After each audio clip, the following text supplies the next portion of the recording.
ठीक है, तो आप, मैं ये समझाना चाह रहा हूँ कि भाई आप जो है वो अपने क्लाइंट से लोन नहीं ले सकते ना।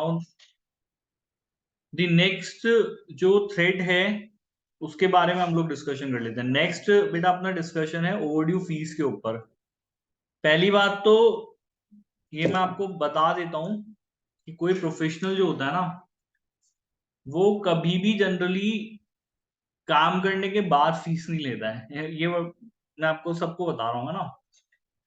और आप अपनी फीस जो है वो काम करने से पहले ले लो। उसका रीजन क्या है भाई? क्योंकि देखो, काम करने के बाद जो है आपका क्लाइंट सेटिस्फाई हो आपकी सर्विस से या नहीं हो, दोनों चीजें हो सकती हैं।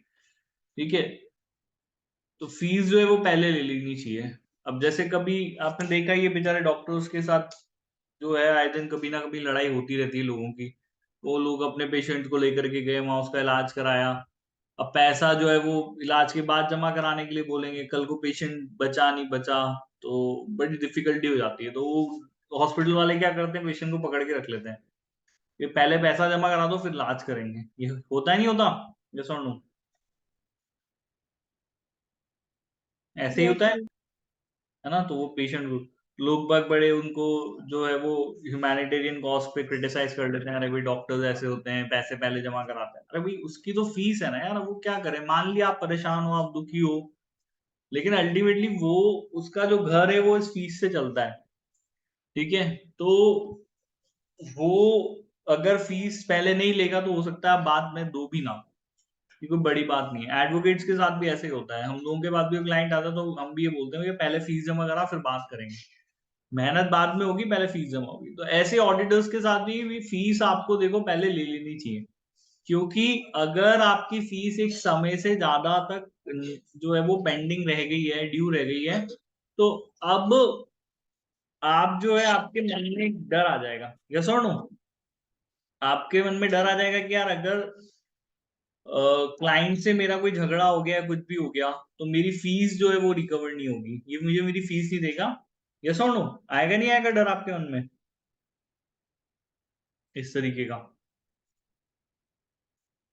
जल्दी बताओ, आएगा नहीं आएगा? डर लगेगा नहीं लगेगा? अगर क्लाइंट से आपकी फीस जो है वो एक पर्टिकुलर टाइम तक के लिए नहीं आए, ओवरड्यू हो जाए, तो आपके मन में भी डर आएगा नहीं आएगा कि यार कल को अगर इससे मेरा डिस्प्यूट हो गया तो मेरी फीस जो है वो रोक सकता है ये, या मुझे मेरा पैसा नहीं देगा? जल्दी बताओ।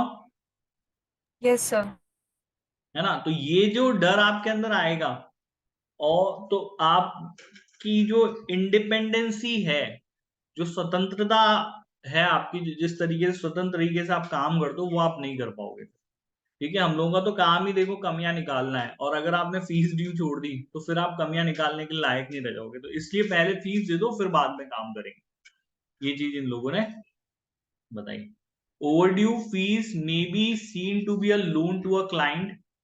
The firm may also treat the client favorably to ensure the fees are paid. Factors which should be considered when evaluating the thread include how long the debt has been outstanding and the value of the debt. तो कितने समय से वो fees जो वो देखो, एक लंबे समय तक फीस अगर आपकी ड्यू रह गई है तो उधारी बन जाएगी बेसिकली एक तरीके का, जो आपके क्लाइंट को आपने दिया हुआ है। A self-interest may be created if a significant amount of fees is not paid before the auditor report for the following year is issued. तो आपका फिर एक सेल्फ इंटरेस्ट थ्रेट वहां पे क्रिएट हो गया है। आपका खुद का इंटरेस्ट आ जाएगा कि यार कल को अगर मेरी रिपोर्ट से कंपनी अगर डूब गई या कंपनी को नुकसान हो गया तो ये मेरी फीस रोक सकते हैं। तो इसलिए जो है वो आपको क्या नहीं करना चाहिए, अपनी फीस जो है वो जो वो बाद में लेने की जगह पहले ही लेनी चाहिए। obtain partial or full payment for the fees having an appropriate review did not take part in the audit review for the work performed। अच्छा, अगर आपकी फीस ड्यू रह गई है, ज्यादा समय तक ड्यू रह गई है, बड़ा अमाउंट है जो ड्यू रह गया, तो फिर हमको ऑडिट रिव्यू जो है वो एक एप्रोप्रिएट रिव्यूअर से करानी चाहिए। आगे की बात सीख, यहाँ पर समझ में क्लियर है? छोटा सा पॉइंट था।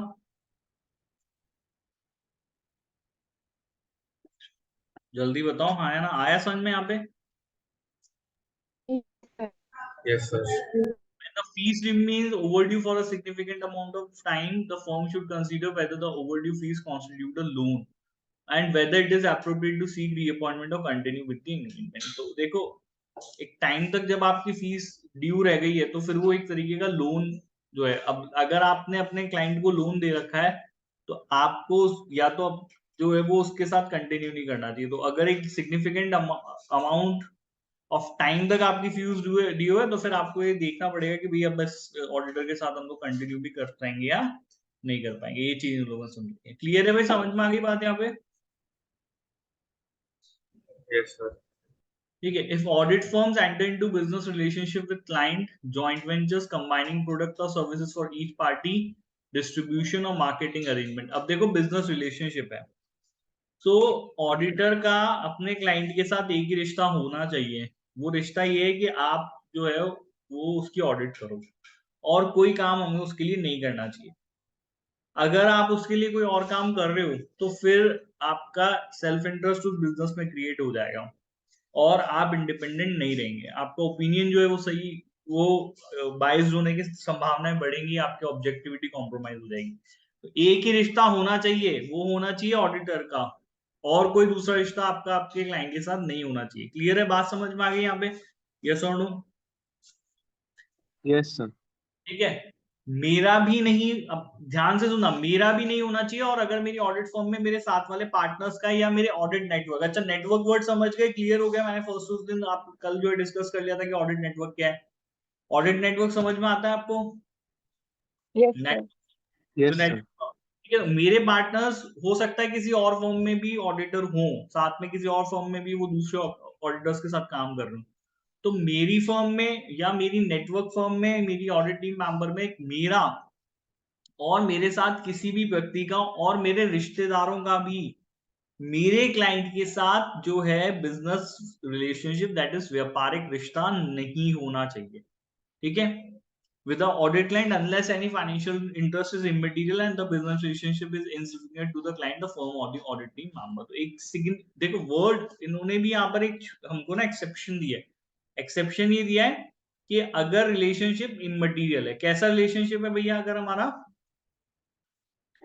अगर रिलेशनशिप इमटेरियल है, मतलब इतना छोटा बिजनेस रिलेशनशिप है कि उससे मेरे पर कोई इंपैक्ट नहीं आने वाला, मेरी इंडिपेंडेंसी कॉम्प्रोमाइज नहीं हो जाएगी, तो फिर एक अलग बात हो जाती है बेटा। क्लियर है? यहाँ तक समझ में आ गई? इमटेरियल। अब यार मैं अगर पार्ले कंपनी का बिस्किट खरीद के खा रहा हूं, ठीक है, तो मैं भी उनका कंज्यूमर हो गया, तो ये मुझे डिस्क्वालीफाई कर थोड़ा ना कर देगी पार्ले कंपनी के ऑडिटर बनने में। ये बताओ, यस और नो? मैं भी हो जाऊंगा क्या? मैं डिस्क्वालीफाई हो जाऊंगा क्या? No, sir. नहीं हो जाऊंगा। चलो थोड़ा सा और बड़ी बात कर सकते हैं। हो सकता है मेरे पापा की दुकान है और मैं तो चलो जो है वो बढ़िया पढ़ाई कर ली, तो उनकी शॉप पे जो पार्ले कंपनी के बिस्किट्स बिकने के लिए आते हैं, ये भी एक तरीके का बिजनेस रिलेशनशिप ही है। लेकिन इससे भी क्या मैं यहाँ पर डिस्क्वालीफाई हो जाऊंगा? ये कोई बहुत मटेरियल रिलेशनशिप है क्या? No, ये sir. ये भी कोई मटेरियल रिलेशनशिप नहीं है ना। बहुत सारे राशन वाले हैं, सबके यहाँ पे पार्ले का बिस्किट बिकने के लिए आता है। लेकिन अगर इसकी जगह मैं ये चीज कहूं कि मेरे पापा जो है वो डिस्ट्रीब्यूटर है पार्ले के, क्या है भाई? सम वर्ड सुना है आप लोगों ने डिस्ट्रीब्यूटर का भी यहाँ पर?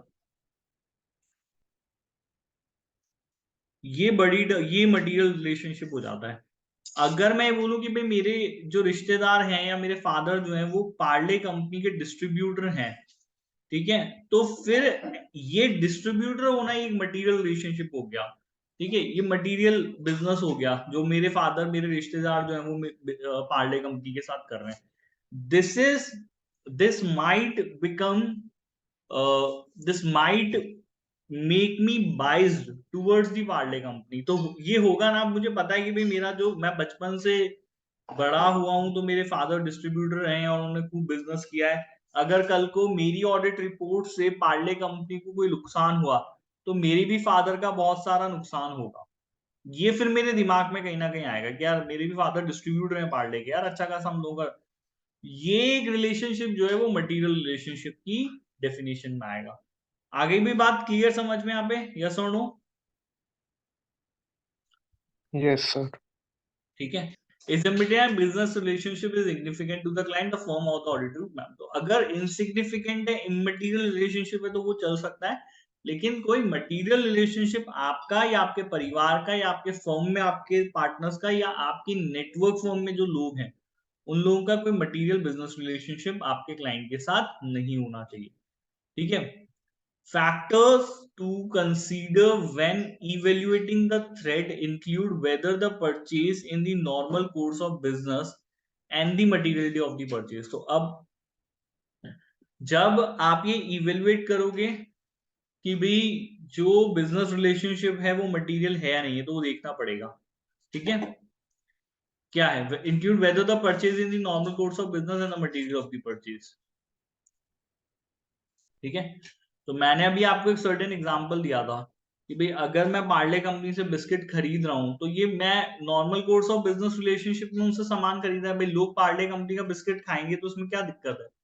ये तो ऑर्डिनरी कोर्स ऑफ बिजनेस में उस बिजनेस से मैंने खरीदा है ना। यस और नो, हाँ या ना? जल्दी बताओ। Yes, sir. ये तो नॉर्मल ऑर्डिनरी कोर्स में खरीदा है।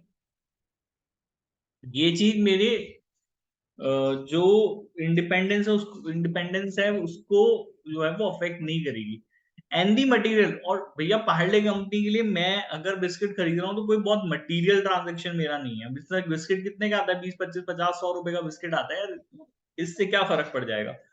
तो जब आप ये इवेल्युएट करेंगे कि भाई जो मेरा रिलेशनशिप है, अगर एज अ कस्टमर है या जो भी है, मैं इनके साथ अगर जुड़ा हुआ हूं, तो वो रिलेशनशिप जो मुझे वो देखना पड़ेगा कि पहली चीज तो अगर वो ऑर्डिनरी कोर्स ऑफ बिजनेस में, नॉर्मल कोर्स ऑफ बिजनेस में, और अगर इमटेरियल ट्रांजेक्शन है, ये दो चीजों के साथ आपको ये जो थ्रेट है वो क्या करना चाहिए, इवेल्युएट करना चाहिए।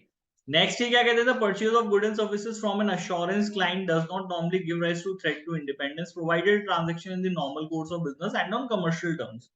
If the purchase of goods and services by an audit member represent a material amount, that person should be removed from the audit team, or they should reduce the magnitude of the transaction. तो अब अगर आप इतना बड़ा लेन then कर रहे हो, आप नहीं कर रहे, आपके ऑडिट टीम का मेंबर कर रहा है, तो फिर से वही बात है, या तो उसको अपनी ऑडिट टीम से निकाल दो, या उसको बोलो कि भाई जो है वो तेरा लेन देन जो है अब इनसे कम कर, अब ये हमारे ऑडिटर के क्लाइंट बन चुके हैं या हम इनकी ऑडिट करना चाह रहे हैं। आगे भी बात समझ में क्लियर है यहाँ तक भी? यस और नो?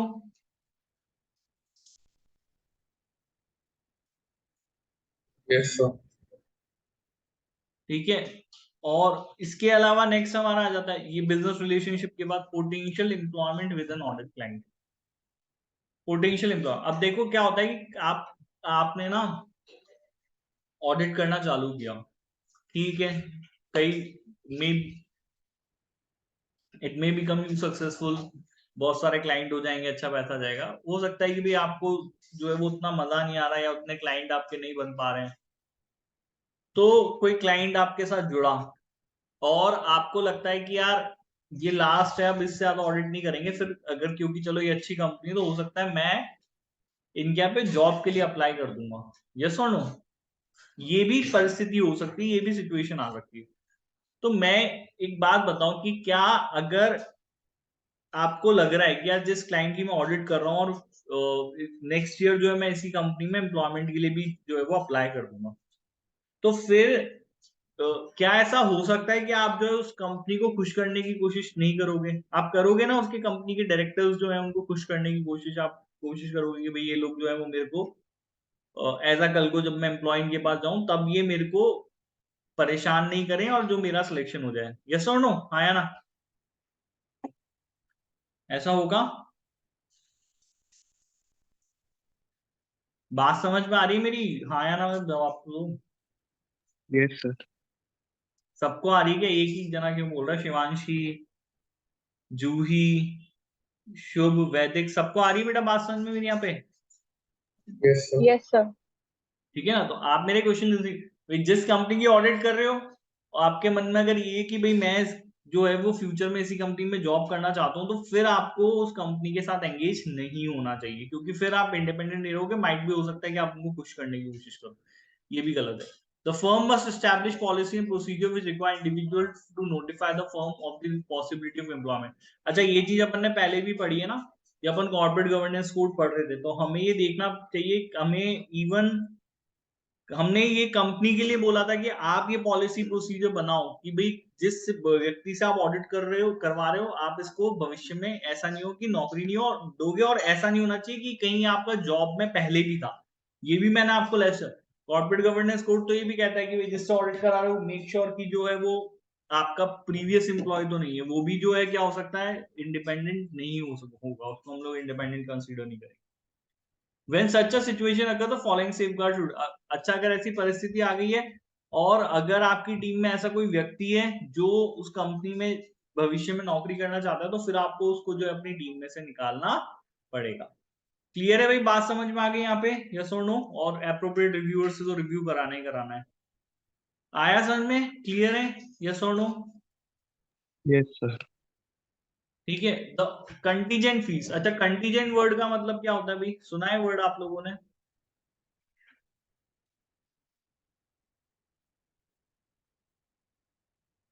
बताओ भाई, सुना है वर्ड, सुना है आपने? नहीं सुना? कभी किसी ने कंटीजेंट वर्ड ही नहीं सुना? सर सुना है, मतलब virtually possible in future. Virtually possible in future, virtually may not be possible in future. Contingent word का मतलब होता है मे और मे नॉट, है ना? When something is dependent upon some event that may or may not happen in future, भविष्य में अगर अगर आपकी कंटीजेंट फीस का मतलब ये हो गया कि भाई अगर मैं ऐसा कर दूं कि भाई आपकी फीस जो है वो इस चीज के ऊपर डिपेंड कर दूं कि इस भविष्य में अगर कुछ होता है तो बढ़ाएंगे, नहीं होता है तो नहीं बढ़ाएंगे। तो ये जनरली इनको, ये तो वर्ड इन लोगों ने ऐसा टेक्निकल दे दिया, कहने का मतलब ये है, मैंने ऑर्डर को बोला कि भाई देखो आपकी फीस डिपेंड करती है कंपनी के प्रॉफिट्स के ऊपर, अगर हमें प्रॉफिट अच्छे हुए तो हम आपकी फीस अच्छी देंगे, और अगर हमारे प्रॉफिट अच्छे नहीं हुए तो हम आपको फीस कम देंगे।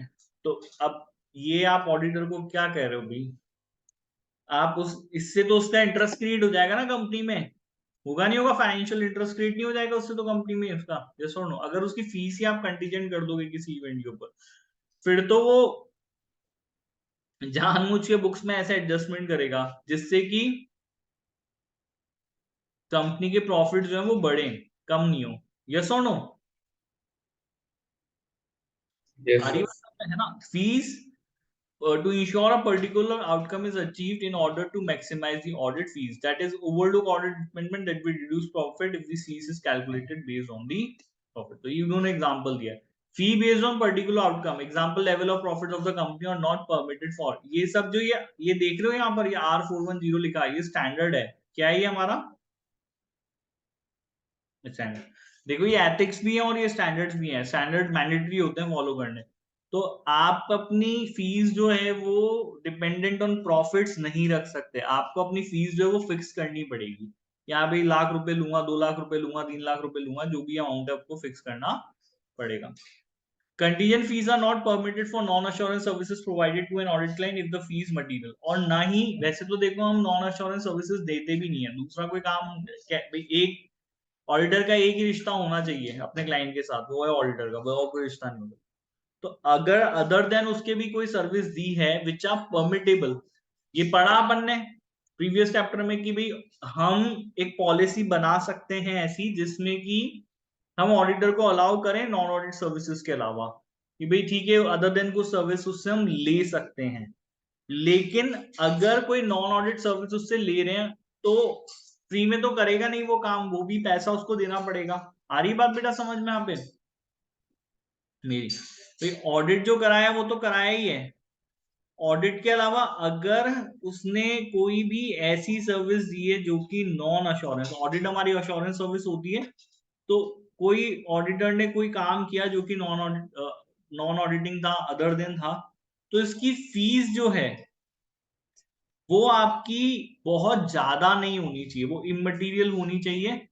ये चीज आप लोग ध्यान रखना था। Outcome of non assurance service dependent on future judgement, नहीं sorry, contingent fees are not permitted for non assurance fees services provided to an audit client. तो अगर मान लो हम ये बोलते हैं कि भाई ऑडिट के लिए फीस तो फिक्स कर ली थी, किसके लिए फिक्स कर ली थी? ऑडिट के लिए। भाई ऑडिटर कहता है कि भाई ठीक है मैं जो है 2 लाख रुपए इसके लूंगा, ये तो आपने फीस कर लिया, और अब आपने उसको एक और काम दिया जो कि ऑडिट का नहीं था, जो कि कोई दूसरा काम था नॉन ऑडिट फीस का, और ये वाली जो फीस है ये आपने उसकी कंटीजेंट कर दी। क्या कर दी? आपने उसकी कंटीजेंट कर दी कि भाई देख प्रॉफिट ज्यादा होंगे तो फीस ज्यादा होगी, प्रॉफिट्स कम होंगे तो फीस कम होगी। अगेन ऑडिटर का इंटरेस्ट क्रिएट हो गया यहाँ पे कंपनी के उसके अंदर, यस और नो? जैसे ही उसकी फीस कंटीजेंट हुई अगेन क्रिएट हो जाएगा उसका इंटरेस्ट, कि हाँ भाई प्रॉफिट्स बढ़ाने हैं, मेरे को कंपनी के बड़े हुए प्रॉफिट दिखाने हैं, यस और नो? जल्दी बताओ, जूही, निधि, शिवांशी, आ रही बात समझ में? शुभ, वैदिक? Yes, sir. yes sir, वापस से अगेन बेटा उसका इंटरेस्ट क्रिएट हो गया फीस के अंदर। अब जैसे ही उसका इंटरेस्ट क्रिएट हुआ, अगेन वो यहाँ पर फिर अपनी इंडिपेंडेंस जो है वो लूज कर देगा। तो इवन चाहे आप उससे दूसरा कोई काम करा रहे हो अदर देन ऑडिट, कोई नॉन अश्योरेंस सर्विस, कोई नॉन ऑडिट सर्विस, तो भी उसकी फीस जो है, उसका पैसा जो है, हम उसको कंटीजेंट नहीं करके दे सकते। आया समझ में? क्लियर है यहाँ पे? जल्दी बताओ, आगे समझ में आया ना? yes sir, आ गया। ठीक है। An audit team member working on the audit of a bank is offered a loan at a preferential rate due to their involvement with the audit. अब आप किसी बैंक की, आप सोचो आप एक ऑडिट आपने स्टार्ट करी और अभी नई नई आपकी एसीसी कंप्लीट हुई है और किसी ऑडिट फर्म में आपका प्लेसमेंट हो गया, टीम मेंबर बन गए भाई उसके हम? बन गए नहीं बन गए? आया ना? जल्दी बताओ, बन गए ना टीम मेंबर उसके ऑडिट के फर्म के हम? बात Yes, समझ? sir. हाँ, हम आप बन गए ऑडिटिंग। मैं कह रहा हूँ जैसे जैसे भी से फॉर एग्जांपल जूही की ऑडिट कंप्लीट हुई, एसी ऑडिट क्या कंप्लीट हुई, एसी से कंप्लीट हुई, और अब कोई ऑडिट फर्म में से फॉर एग्जांपल XYZ नाम से कोई ऑडिट फर्म है और वो उसने ज्वाइन कर लिया। अब आप गए HDFC बैंक की ऑडिट मिली, ऑडिट करने गए, बैंक वालों ने की जब ऑडिट करी तो आप नए नए, तो बैंक वालों ने बोला कि भाई ठीक है, क्योंकि आप हमारी ऑडिट टीम के मेंबर हो जो हमारी ऑडिट कर रही है, तो प्रेफरेंशियल रेट का मतलब क्या हो गया? सस्ती दरें। प्रेफरेंशियल रेट का मतलब था सस्ती दरें। क्योंकि आप ऑडिट टीम के मेंबर हो, हम सस्ती दरों पर आपको जो है जूही लोन देने के लिए तैयार है। ठीक है, क्या जूही को लोन लेना चाहिए क्या यहाँ पर? क्या No, सस्ती? sir. क्यों? क्योंकि मैं ऑडिट टीम मेंबर हूं, इसका मतलब ये नहीं कि आप मुझे प्रेफरेंशियल ट्रीटमेंट दोगे। अगर आप मुझे प्रेफरेंशियल ट्रीटमेंट दोगे तो मैं आपकी इंडेप्टेड हो जाऊंगी, आपकी जो है, आपने जो एहसान मुझ पे किया है ना, मैं उससे दब जाऊंगी और मैं मेरा काम इंडिपेंडेंट होकर के नहीं कर पाऊंगी। दैट्स वाई जैसे ही वो आपको ऑफर करें कि भाई ये प्रेफरेंशियल रेट पे देंगे, ये देंगे, वो देंगे, तो आपको ऐसे ऑफर्स को क्या करना चाहिए? डिक्लाइन करना चाहिए। अगर मेरी जरूरत है, जो कहते हैं हाँ भाई जरूरत है, मेरे को लोन चाहिए, बट ये आप कमर्शियल टर्म्स पे दो, आप जैसे दूसरे लोगों को जो लोन ऑफर करते हो वो मुझे ऑफर कर दो, दैट विल बी, इससे मैं ना तो आपका कोई एहसान तुमने मेरे ऊपर किया, तुम बैंक को तुम्हारा काम है लोन देना, जो बाकी लोगों को रेट ऑफ इंटरेस्ट ऑफर कर रहे हो वही तुमने मेरे को ऑफर करी, और ना मेरे को लोग जो है वो ऐसी निगाहों से देखेंगे कि भाई ये जो है व्यक्ति करप्ट है, इसने जो है अपना काम ढंग से नहीं किया, ये इंडिपेंडेंट नहीं था। ये चीज नहीं होनी चाहिए। आगे भी बात समझ में क्लियर है यहाँ पे? यस और नो? Yes, sir. सबको समझ में आया पॉइंट? तो अगर किसी भी ऑडिट टीम मेंबर को लोन ऑफर किया जाना और प्रेफरेंशियल रेट तो मना किया जाना चाहिए, ये इन्होंने एक सर्टेन एग्जांपल हम लोगों को दिया है। नेक्स्ट है compensation and evaluation policies. A self interest threat is created when a member of the audit team is evaluated और compensating for selling non assurance services to that audit client.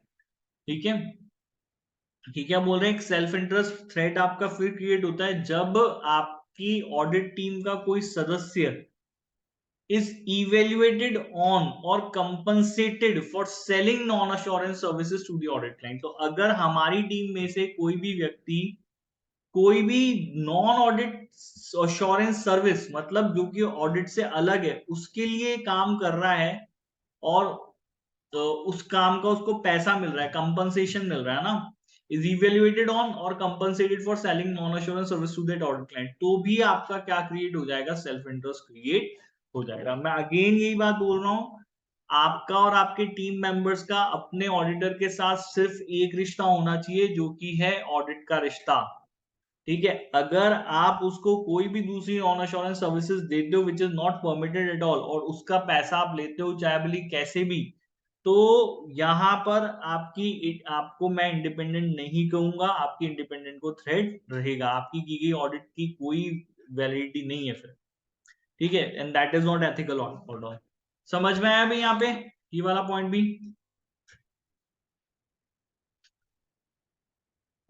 जल्दी बताओ, हाँ या ना? अरे हो या गायब हो गए? जूही, निधि, शिवांशी, शुभ, बात समझ में आई बेटा मेरी? जल्दी बोलो हाँ या ना? Yes, sir. ठीक है। Audit, the significance of the threat will be depend on the proportion of the individual compensation or performance evaluation that is based on sale of service. The role of the individual of an audit team, whether promotion decisions are influenced by the sale of such services. ये चीजें जो आपको ध्यान देनी चाहिए. Audit team members, the firm shall revise the compensation plan or evaluation process for that individual, remove that individual from the audit team, have an appropriate. तो कहने का मतलब ठीक है भाई, अगर उसने काम किया है, ठीक है, तो या तो उसको आप अपनी ऑडिट टीम से हटा दो कि भाई आपकी वजह से देखो हमारी टीम पे प्रश्न खड़ा हो रहा है कि हम इंडिपेंडेंट है या नहीं है, तो आप जो है ऑडिट टीम छोड़ दो, दूसरा कोई काम कर लो, या तो उसको हटा दो, या फिर एक एप्रोप्रिएट रिव्यूअर लेके आओ, review the work of the member. तो अगर मेरी टीम में कोई व्यक्ति ऐसा था जिसने की कंपनी को नॉन ऑडिट सर्विसेज दी थी, तो उसके काम को रिव्यू करने के लिए हमको एक एप्रोप्रिएट रिव्यूअर यहाँ पर लाना पड़ेगा। हमें एक तीसरा एम्पायर चाहिए जो उसके काम को क्या करेगा, वापस से देखेगा। आगे भी बात समझ में आप पे? यस और नो?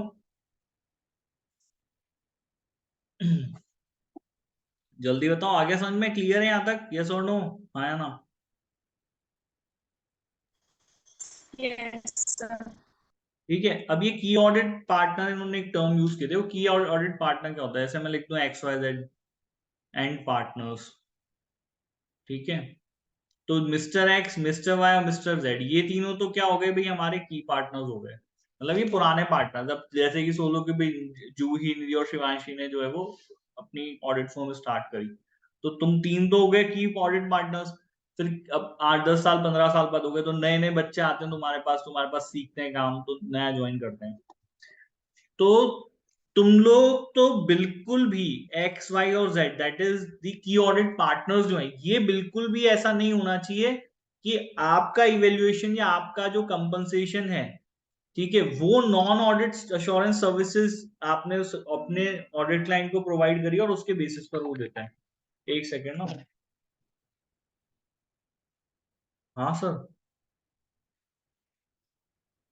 नहीं नहीं वो आ ही नहीं रहा, वो फोन आ गया उसका। हाँ, कल ऐसी कोई फाइल लगी नहीं है सर, कोटेक की लगी हुई फाइल, एक ESIC की ये है, एक कोई और है, बाकी वो नवरीना वाली कल वापस रखी है, वो क्या ऑर्डर पे है। वो अपन ने एप्लीकेशन लगाई थी ना, वो ओथ किए बिना फाइल कर दिए थे, तो फिर वो कल सामने कल ही वापस रख दी ऑर्डर करने के। ठीक है, बस ये है। ठीक है सर। हाँ हाँ,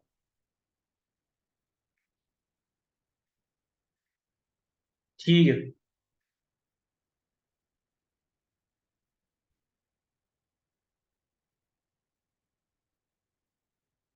हाँ भाई, sorry for the interruption between. तो मैं ये समझा रहा हूँ कि भाई जो देखो, हो सकता है कि आपके जो नॉन की मेंबर्स हैं, जिन्होंने आपको नया ज्वाइन किया, जिनका रोल इतना इंपॉर्टेंट नहीं है, वो लोग हो सकता है कि आपके जिस क्लाइंट को हो सकता है उनको दूसरी कोई सर्विस उन्होंने दी हो, लेकिन एटलीस्ट की ऑडिट पार्टनर्स जो है वो बिल्कुल भी इस चीज के अंदर इन्वॉल्वमेंट उनका नहीं होना चाहिए। आगे भी बात समझ में क्लियर है यहाँ पे? यस और नो? Yes, sir. Yes. ठीक है ना? तो ये कुछ सर्टेन पॉइंट हो गए जो आज पढ़ लिया हम लोगों ने, इसको हम कल फर्दर फिर आगे कंटिन्यू करेंगे, क्योंकि मेरे को एक काम आ गया है तो वो निपटाना है, तो इसको आज मैं यहीं पे खत्म कर रहा हूँ। क्लियर है भाई? यहाँ तक समझ में आया आप लोगों को? हाँ या ना? Yes, sir. Yes, sir. चलो ठीक है। हाँ, अब वो एक मेरे को लेक्चर अपलोड करने हैं, आज तो टाइम नहीं मिल पा रहा था, आज मैं करूंगा टाइम निकाल के, है ना? चलो बाय, गुड नाइट।